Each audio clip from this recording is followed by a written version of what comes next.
What is your Tyler's back? My retro reviews here on Tyler's retro reviews with TNA Hardcore Justice 2011. This show sucked. I'm just being perfectly honest. This pay-per-view sucked. It's a false advertising pay-per-view. Why is this called Hardcore Justice when zero matches have stipulated matches? I'm being perfectly honest here.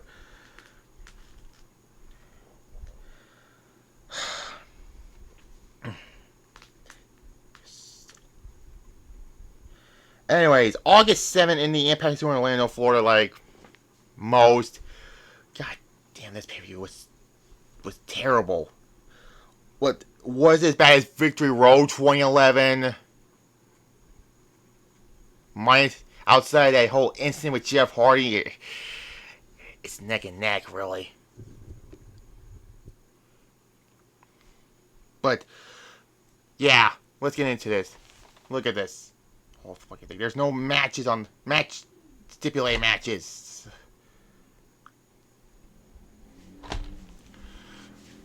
Anyways, let's get into Hardcore Justice 2011 and get this over with. So, like I said before, Saturday I'll do the Justice League movie review, and another viewing review, I'll think about that, but still. Let's get into this fucking thing.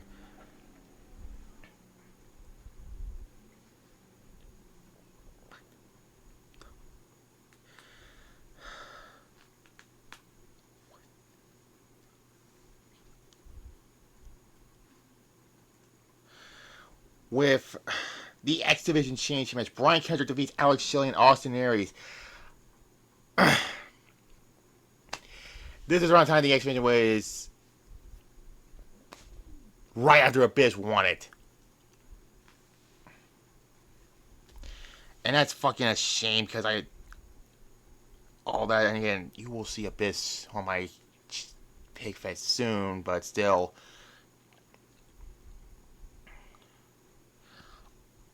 Yeah, it was a paint by numbers X Division match.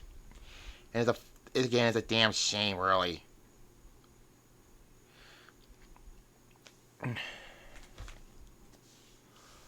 Still, 4 out of 10 I'll give it. It's a. I think Austin Aries won the title at some point before No Surrender. Let me check. I think he won it at No Surrender. I don't know. We'll get that next month. But still.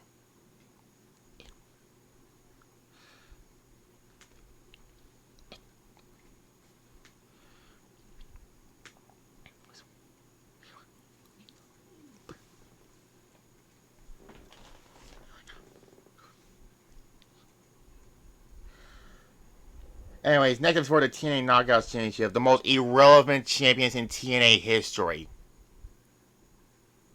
Next to the Global TV, whatever the fuck belt it was. I'm just being perfectly honest here. Tessma Grand Terra defeats Rosina Sarita to retain the titles. I'm not.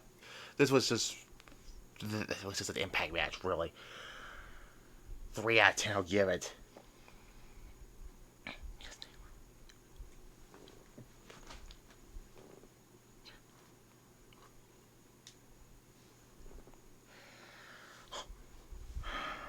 Anyways, then we get the first of the two Bound for Glory series matches. It's a round robin tournament. Yeah, a round robin tournament. I'm just not a fan of these type of tournaments or tournaments in general, but still. D'Angelo Darren defeats Devon. They feud over Devon's kids. That's all I have to say. Like, that's the best you could do with these guys. Devon was not the same after Boy Ray turned on him, and the Pope D'Angelo Dinero was not the same since he didn't win the world title the year prior.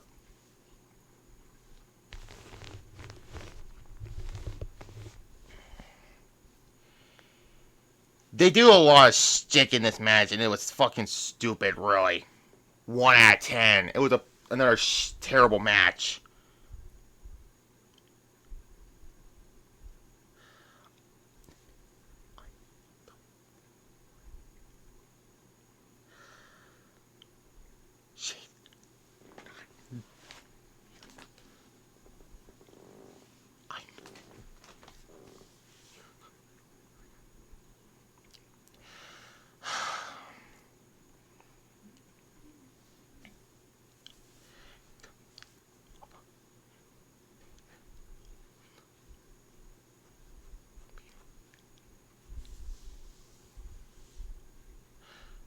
Anyways, next up is for the TNA Knockout Championship. Winter defeats Mickey James in a.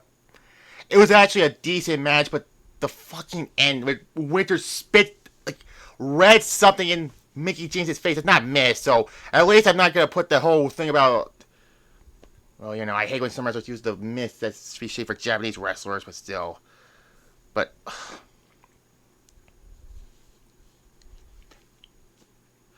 5 I'll give it. So there's that.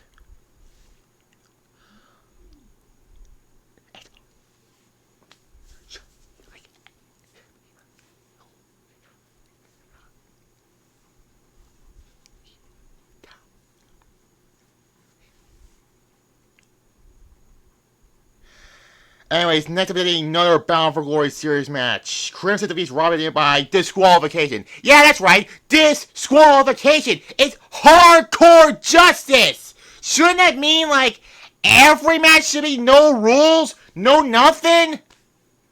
But apparently it is. I never fucking understand about the whole hardcore justice rebranding thing in 2010. You know, the show's supposed to be anything goes, but yet anything does go. It doesn't make no fucking sense.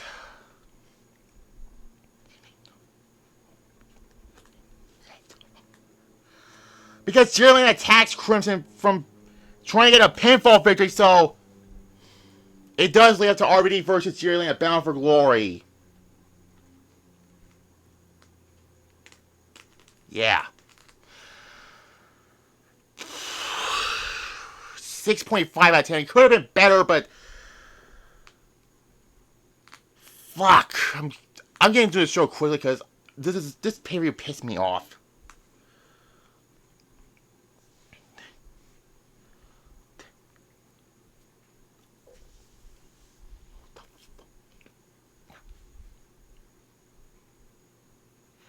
Anyways, next up is a 6-man tag team match. Fortune of AJ Styles, Christopher Daniels, and Kazarian defeats Immortals Abyss, Gunner, and Scott Steiner. Honestly, it was the best match on this show, and it's because of 5 great workers and Gunner. But still, a 7.5 out of 10, it could have gone a stipulation like, oh, I don't know, a Monsters Ball match? Yeah.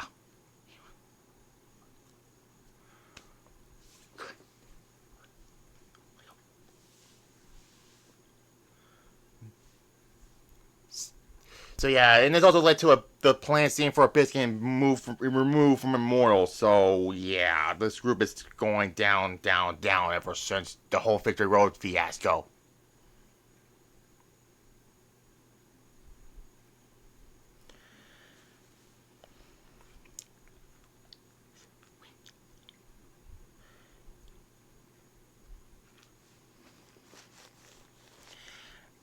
Yeah.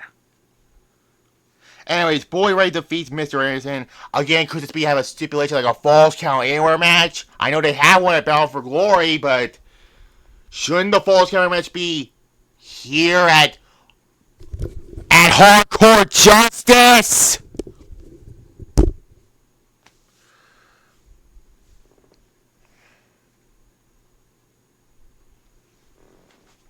Anyways, the best part about this whole thing, the match was fine. It was a 7 out of 10. I'll give it. Probably the second best match on the show. Is when Mr. is doing his mic introduction, and Boy is right behind me and says, "Yeah, I know he's behind me," and swings at him. That was hilarious. And yeah.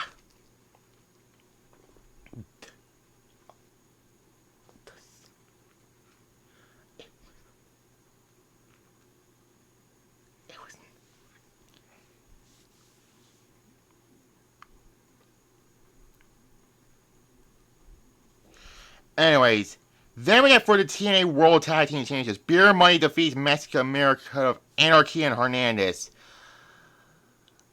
Unfortunately, Beer Money will not be the champions by long because they would drop the belts to the exact same team.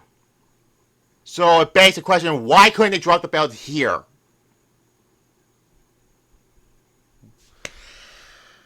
It was just a paint-by-numbers tag team championship match. 4 out of 10, I'll give it. And then finally, the main event for the TNA World Heavyweight Championship. Let's talk about this whole thing. I know you're all wondering. Kurt Angle defeats Sting to win the TNA World Heavyweight Championship. Like I said, Sting won the title the month prior after Destination X 2011 because Destination X was all about honoring the X Division and all that. And they brought back the six-sided ring for one night because guess what? They kept the squared ring. So Sting won the World Heavyweight Championship for the last time. And I literally mean the last time because he never got another world title run since. Or ever again. Kurt won a No More Contenders match back at Slammiversary 2011 against Jeff Jarrett. So Kurt had to wait until here to get the title opportunity. The match was actually going on fine. Real fine. Until the fucking ending. We get a ref bump. And then Hulk Hogan comes out with a steel chair. He's going to hit Sting with a chair. Kurt grabs the chair away from Hogan. He tells him, get out of here and all that. Hit Sting with the chair and Angle slams for the 1, 2, 3. What a little bull crap. So Kurt Angle joins Immortals, sort of. Oh, God. It's kind of like Bret Hart in 1998 with the NWO, where he was a satellite member. Not counting Antonio 2000. Let's not get into that whole can of worms. Also, I gotta mention this. There was an argument between Vince Russo and Hulk Hogan during this main event match. There were other there were what was it? Other original plans for it. So I think originally Hogan wanted Sting to win the match. Another plan was Russo wanted Angle to win in a different way or something like that. Yeah, there was a falling out between the two again. Yeah, December 2006 with Heyman and Vince over the Extreme Elimination Challenge where Vince wanted Lashley, Heyman wanted Punk, Vince got his wish. Although there were no winners in this whole thing. So we got the result of what we got.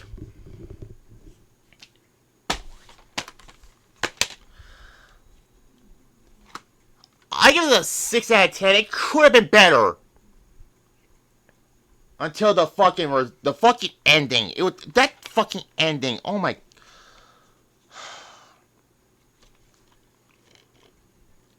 Who wanted to see Hogan versus Sting at this point?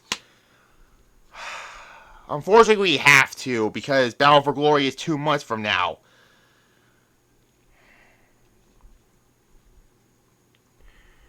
Yeah, in the shape of Hogan's in, he should not be wrestling in this point, but we'll get to that in 2 months from now. Hardcore Justice 2011 is a terrible pay-per-view. I do not recommend this. It's a false advertising pay-per-view. There are no hardcore stipulated matches. Yeah, a 3 out of 10 I'll give it. A 3 out of 10. Bad. It was a bad pay-per-view. So, there's that. So we got No Surrender next month, and then Battle for Glory, and then Turning Point and Final Resolution 2011.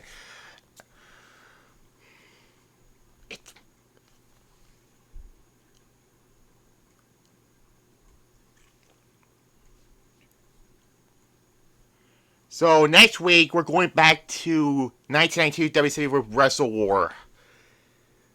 It's on the WCW Vault channel, so there's that. And there. So like this video, comment below, subscribe to this channel, notification bell, as well as my main channel, so you'll see on Saturday the Justice League movie review. And there. Bye-bye.